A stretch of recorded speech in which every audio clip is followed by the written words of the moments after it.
बहुत बहुत बधाई शीला जी, बिलास जी को और उनके पूरे परिवार को।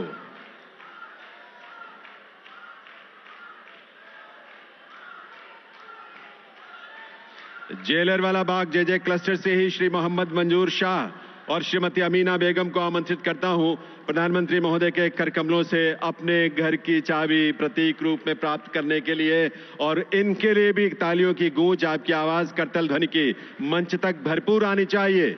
उन सभी परिवारों के लिए ये आपकी शुभकामनाएं और बधाई है देवियों सज्जनों।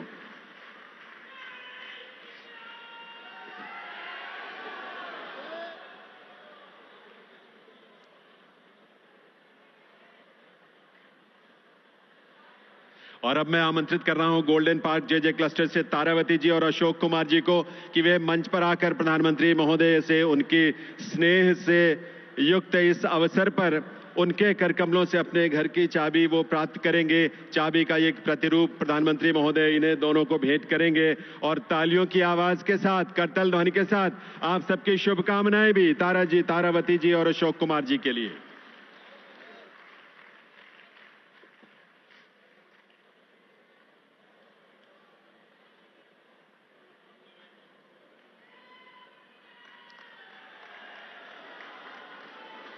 और अब मैं आमंत्रित करूंगा माता जयकौर जेजे क्लस्टर से राजवती जी और श्यामलाल जी को कि वे आएं और अपने परिवार का आशियाना जो है आज जिसका लोकार्पण प्रधानमंत्री जी ने किया है, उसके घर की चाबी वे प्रधानमंत्री महोदय के कर कमलों से ही प्राप्त करें। चाबी का प्रतिरूप, तालियों की आवाज शुभकामनाओं के रूप में, बधाई के रूप में आप सबकी तरफ से।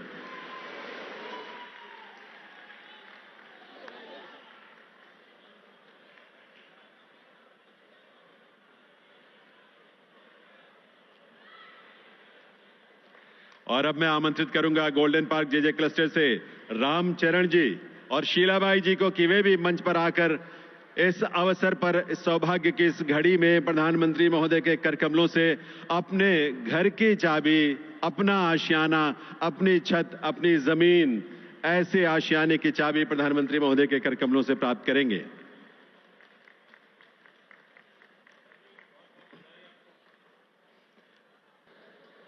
साथियों, आज जिन परियोजनाओं का शिलान्यास और लोकार्पण हुआ है, उनमें गरीबों के घर हैं, स्कूल और कॉलेज से जुड़े प्रोजेक्ट्स हैं। मैं आप सभी को बहुत बहुत बधाई देता हूं। विशेष रूप से मैं उन साथियों को, उन माताओं बहनों को बधाई देता हूं जिनकी एक तरह से अब नई जिंदगी शुरू हो रही है। झुग्गी की जगह पक्का घर, किराए के घर की जगह अपना घर, ये नई शुरुआत ही तो है। जिनको ये घर मिले हैं, ये उनके स्वाभिमान का घर है, ये आत्मसम्मान का घर है, ये नई आशाओं, नए सपनों का घर है। मैं आप सभी की खुशियों में, आपके उत्सव का हिस्सा बनने ही आज यहां आया हूं। और आज जब यहां आया हूं तो काफी पुरानी यादें ताजा होना बहुत स्वाभाविक है। आप में से शायद कुछ लोगों को पता होगा, जब आपातकाल का समय था, देश इंदिरा गांधी के तानाशाही रवैये के खिलाफ लड़ाई लड़ रहा था। इमरजेंसी के खिलाफ एक लड़ाई चल रही थी। उस समय मेरे जैसे बहुत साथी अंडरग्राउंड मूवमेंट का हिस्सा थे और उस समय ये अशोक विहार मेरा रहने का स्थान हुआ करता था और इसलिए आज अशोक विहार में आते ही बहुत सारी पुरानी यादें ताजा होना बहुत स्वाभाविक है। साथियों, आज पूरा देश विकसित भारत के निर्माण में जुटा है। विकसित भारत में देश के हर नागरिक के पास पक्की छत हो, अच्छे घर हो, ये संकल्प लेकर हम काम कर रहे हैं। इस संकल्प की सिद्धि में दिल्ली का बहुत बड़ा रोल है। इसलिए भाजपा की केंद्र सरकार ने झुग्गियों की जगह पक्का घर बनाने का अभियान शुरू किया। 2 साल पहले भी मुझे कालकाजी एक्सटेंशन में झुग्गियों में रहने वाले भाई बहनों के लिए 3000 से अधिक घरों के शुभारंभ का अवसर मिला था। वो परिवार जिनकी अनेक पीढ़ियां सिर्फ झुग्गियों में ही रही, जिनके सामने कोई उम्मीद नहीं थी, वे पहली बार पक्के घरों में पहुंच रहे हैं। तब मैंने कहा था कि ये तो अभी शुरुआत है। आज यहां और 1500 घरों की चाबी लोगों को दी गई है। ये स्वाभिमान अपार्टमेंट्स गरीबों के स्वाभिमान को, उनकी गरिमा को बढ़ाने वाले हैं। थोड़ी देर पहले जब कुछ लाभार्थियों से मेरी बातचीत हुई तो मैं यही एहसास उनके भीतर देख रहा था। मैं नया उत्साह, नई ऊर्जा अनुभव कर रहा था। और वहां मुझे कुछ बालक बालिकाओं से भी मिलने का मौका मिला। ऐसा लग रहा था कि वह स्वाभिमान अपार्टमेंट की ऊंचाई जो है ना, उससे भी ऊंचे उनके सपने में देख रहा था।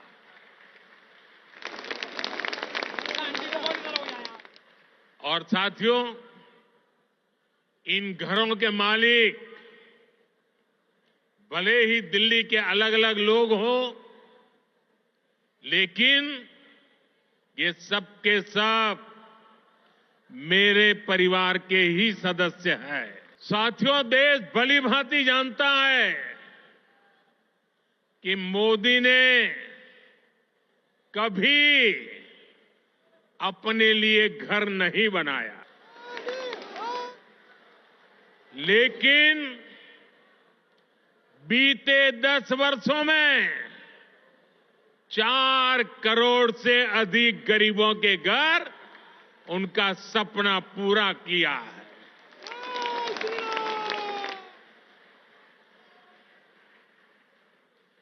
मैं भी कोई शीश महल बना सकता था,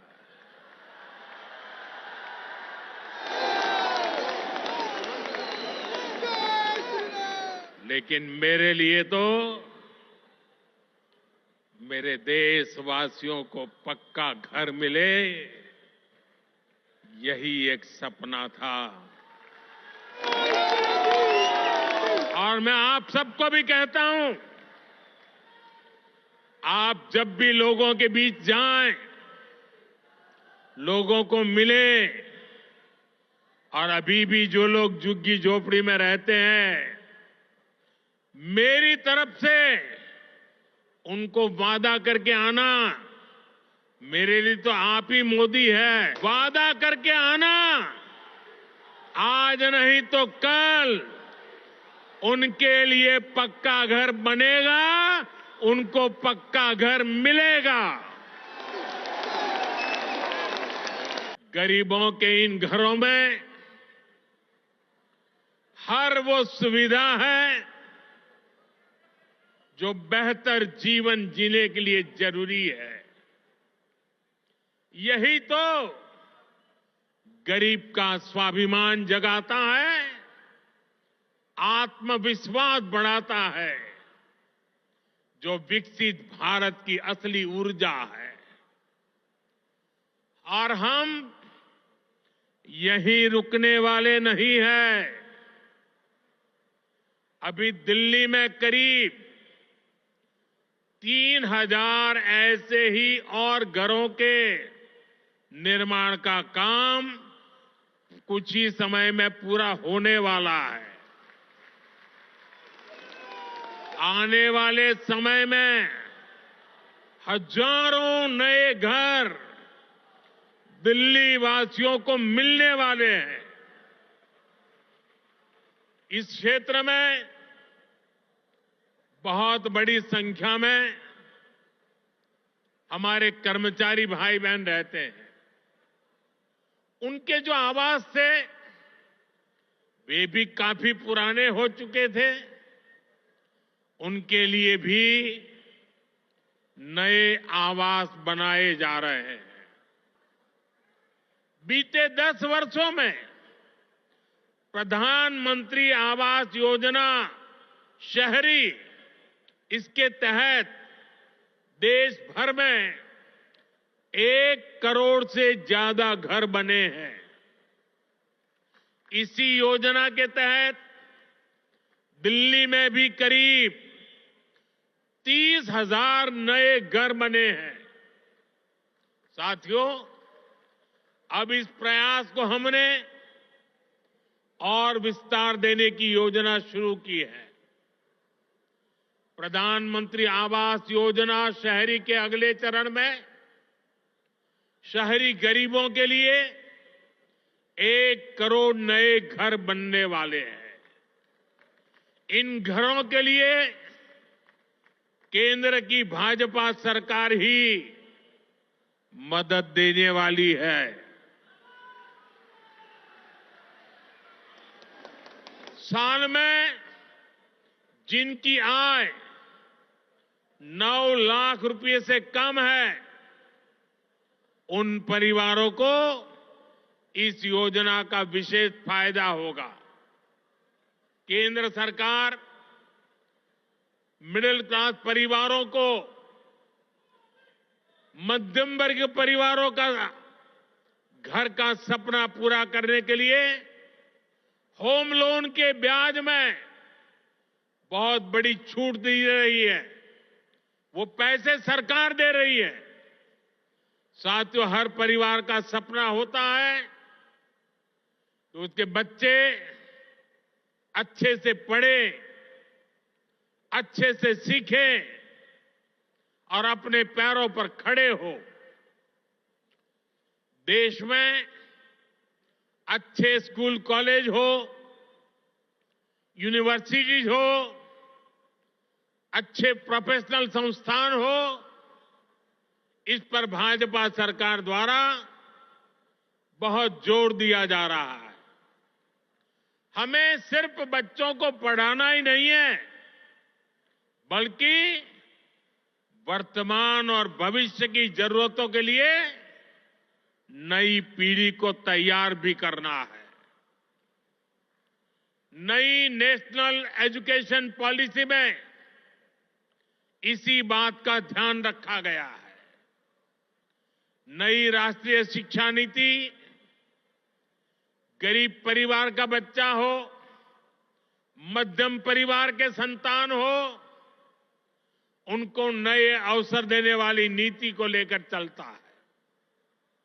हमारे देश में मध्यम वर्ग परिवार के बच्चे हो, गरीब परिवारों के बच्चे हो, उनके लिए डॉक्टर बनना, इंजीनियर बनना, बड़ी अदालत में खड़े होकर के वकालत करना, ये सारे सपने उनके भी होते हैं।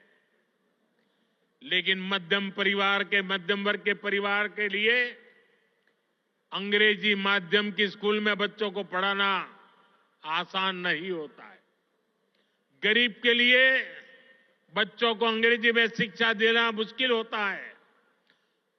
अगर मेरे मध्यम वर्ग के बच्चे, मेरे गरीब परिवार के बच्चे क्या अंग्रेजी के अभाव में डॉक्टर इंजीनियर नहीं बन सकते हैं क्या? क्या उनका डॉक्टर इंजीनियर बनने का सपना पूरा होना चाहिए कि नहीं होना चाहिए? और इसलिए आजादी के इतने सालों तक काम नहीं हुआ, वो आपके इस सेवक ने कर दिया है।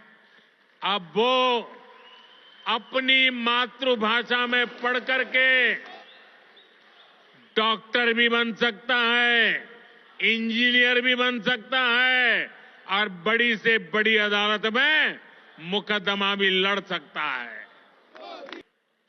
और ये मेरा सौभाग्य है, मुझे भी दिल्ली यूनिवर्सिटी का विद्यार्थी रहने का सौभाग्य मिला। हमारा प्रयास है कि दिल्ली के युवाओं को यहीं पर उच्च शिक्षा के ज्यादा से ज्यादा अवसर मिले। आज जिन नए परिसरों का शिलान्यास किया गया है, इससे हर वर्ष सैकड़ों नए साथियों को डीयू में पढ़ाई का अवसर मिलेगा। डीयू के पूर्वी कैंपस और पश्चिमी कैंपस का इंतजार लंबे समय से हो रहा था। अब ये इंतजार खत्म होने जा रहा है। सूरजमल विहार में पूर्वी कैंपस और द्वारका में पश्चिमी कैंपस पर अब तेजी से काम होगा। वहीं नजफगढ़ में वीर सावरकर जी के नाम पर नया कॉलेज भी बनने जा रहा है। साथियों, एक तरफ दिल्ली में शिक्षा व्यवस्था के लिए केंद्र सरकार के प्रयास है, वहीं दूसरी तरफ यहां की राज्य सरकार का कोरा झूठ भी है। दिल्ली में जो लोग राज्य सरकार में पिछले 10 साल से उन्होंने यहां की स्कूली शिक्षा व्यवस्था को बहुत नुकसान पहुंचाया है। हालात ये है कि समग्र शिक्षा अभियान के तहत जो पैसे भारत सरकार ने दिए, ये दिल्ली में ऐसी सरकार बैठी है जिसको दिल्ली के बच्चों के भविष्य की परवाह नहीं है। जो पैसे शिक्षा के लिए भारत सरकार ने दिए, आधे पैसे भी पढ़ाई के लिए खर्च नहीं कर पाए लोग।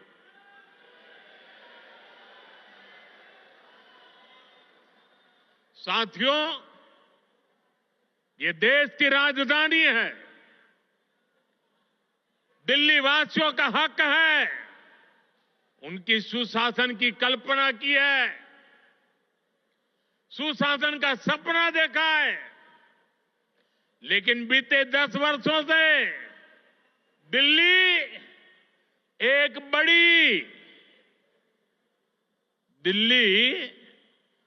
एक बड़ी आपदा से घिरी है। अन्ना हजारे जी को सामने करके कुछ कट्टर बेईमान लोगों ने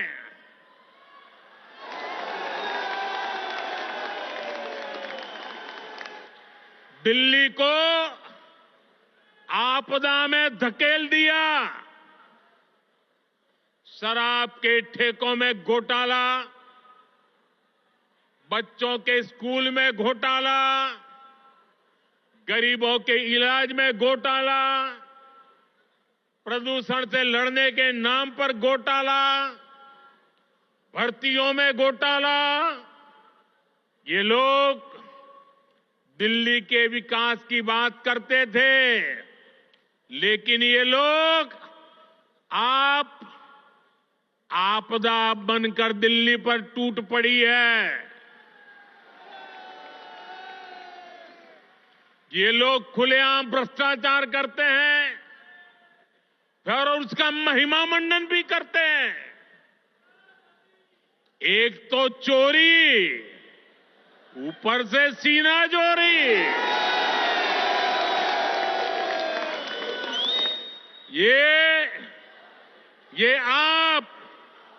ये आपदा दिल्ली पर आई है और इसलिए दिल्ली वालों ने आपदा के विरुद्ध जंग छेड़ दी है। दिल्ली का वोटर दिल्ली को आपदा से मुक्त करने की ठान चुका है।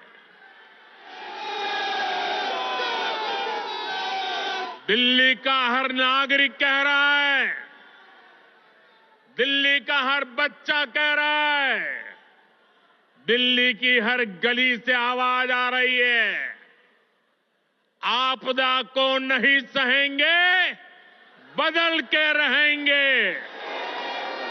आपदा को नहीं सहेंगे, आपदा को नहीं सहेंगे, आपदा को नहीं सहेंगे, आपदा को नहीं सहेंगे। साथियों, दिल्ली देश की राजधानी है। बड़े खर्चे वाले बहुत से काम यहां जो होते हैं वो भारत सरकार, केंद्र सरकार के जिम्मे है।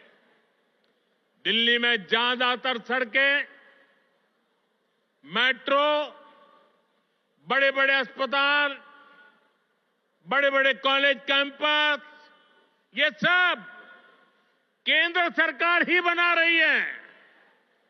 लेकिन यहां की आपदा सरकार के पास जिस भी काम का दायित्व है उस पर भी यहां ब्रेक लगी हुई है। दिल्ली को जिस आपदा ने घेर रखा है उसके पास कोई विजन नहीं है। ये कैसी आपदा है, इसका एक और उदाहरण हमारी यमुना जी है।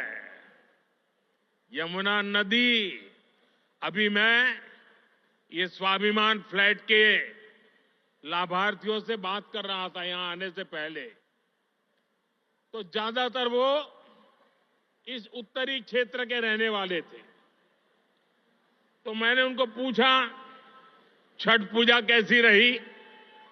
उन्होंने कहा साहब, सर पे हाथ फोड़ के कह रहे थे, साहब यमुना जी का हाल इतना खराब हुआ, अब हम तो छठ पूजा क्या करें, इलाके में ऐसा छोटा मोटा करके हम मां की क्षमा मांग लेते हैं।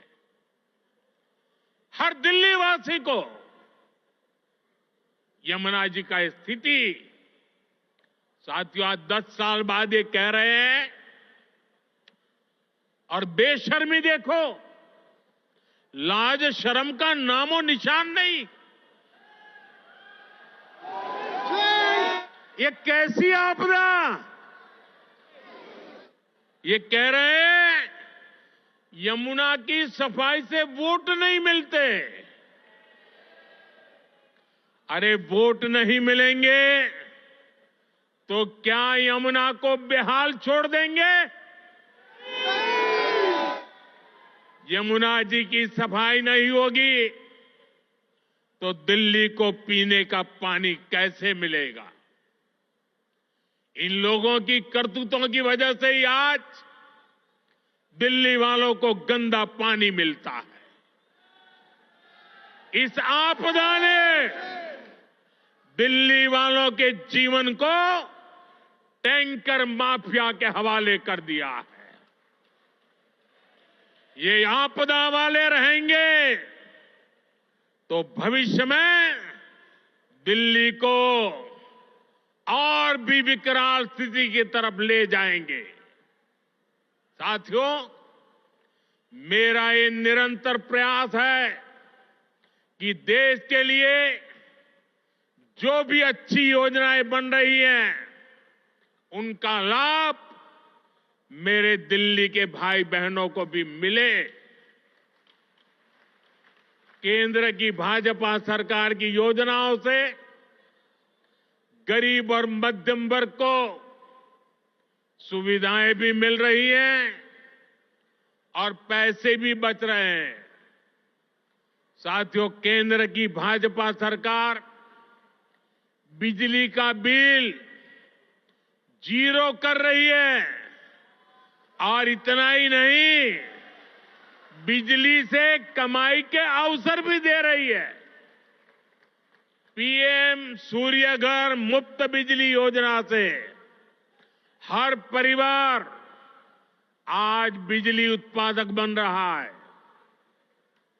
भाजपा सरकार हर इच्छुक परिवार को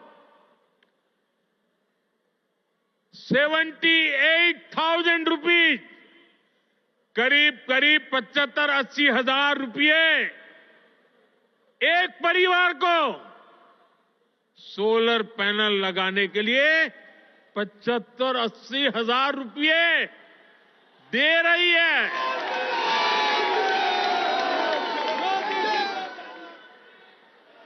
अभी तक देश भर में करीब 7.5 लाख घरों की छत पर पैनल लग चुके हैं। इससे जरूरत की बिजली मुफ्त मिलेगी और बची हुई बिजली का पैसा सरकार आपको देगी। मैं दिल्ली के लोगों को विश्वास दिलाता हूं, दिल्ली में भाजपा का मुख्यमंत्री बनते ही प्रधानमंत्री सूर्यघर मुफ्त बिजली योजना और तेजी से लागू की जाएगी।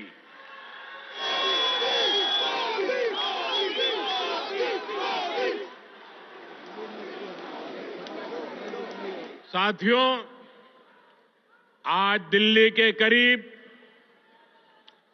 75 लाख जरूरतमंदों को भारत सरकार मुफ्त राशन दे रही है। एक देश एक ration card, one nation one ration card योजना ने दिल्ली के लोगों की बड़ी मदद की है। वरना कुछ साल पहले तक तो दिल्ली में राशन कार्ड बनाना तक मुश्किल था। पुराने अखबार निकाल के देखिए क्या क्या होता था। आपदा वाले तो राशन कार्ड बनाने में भी घूस लेते थे।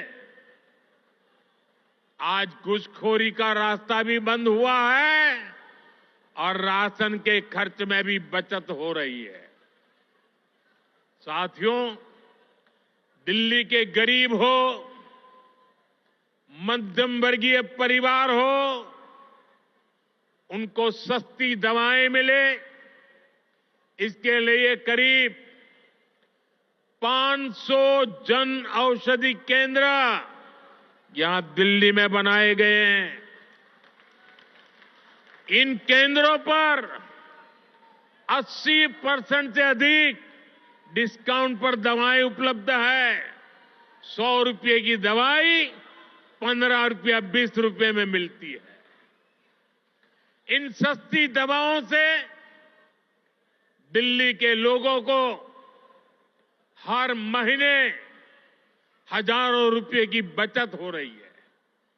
साथियों, मैं तो दिल्ली वालों को मुफ्त इलाज की सुविधा देने वाली आयुष्मान योजना का भी लाभ देना चाहता हूं। लेकिन आपदा सरकार को दिल्ली वालों से बड़ी दुश्मनी है। वे पूरे देश में आयुष्मान योजना लागू है, लेकिन इस योजना को आपदा वाले यहां लागू नहीं होने दे रहे। इसका नुकसान दिल्ली वालों को उठाना पड़ रहा है।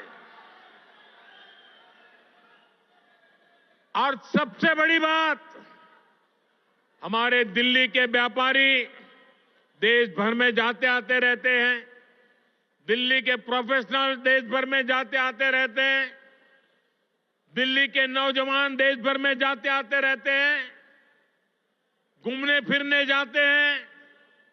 हिंदुस्तान के किसी कोने में गए और कुछ हो गया, अगर आयुष्मान कार्ड होगा तो कार्ड वहां पर भी आपकी ट्रीटमेंट की गारंटी बन जाएगा। लेकिन ये लाभ दिल्ली को नहीं मिल रहा है, क्योंकि दिल्ली की आपदा सरकार आपको आयुष्मान से जोड़ नहीं रही है।